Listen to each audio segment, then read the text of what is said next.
Hello বন্ধুরা, দেখো আমার মা আজকে কি রান্না করেছে। আজকে আমি রান্না করছি ঠাকুমাদের সময় পাঁচমিশালি একটা টক হতো। সেই টকটা আমাদের গ্রাম বাংলায় এখনও প্রচলিত।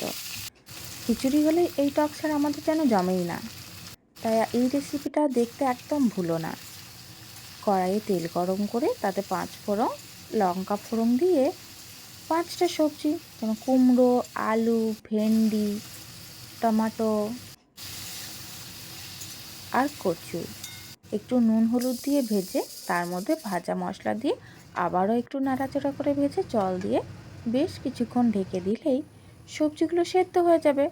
ততক্ষণে আমি তেঁতুলের একটু জল করে রাখি। তেঁতুলটা ভিজিয়ে চটকে জলটা বের করে সেদ্ধ হয়ে গেলেই দিয়ে দেবো সবজিটার মধ্যে।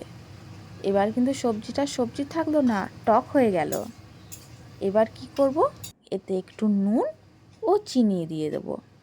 শেষে অবশ্যই একটু টেস্ট করে নেবে, কারণ টক ব্যাপার তো, টক মিষ্টি একটু বেশি ভালো লাগে। যারা ঝাল খায় তারা অবশ্যই ঝাল দিতে পারে, কিন্তু যেহেতু আমার বাচ্চা খায় তাই আমি কিন্তু একদমই ঝাল দিইনি, শুধুমাত্র একটা লঙ্কা ফোড়ন হিসেবেই দিয়েছিলাম। দেখো আমার টকটা কিন্তু রেডি।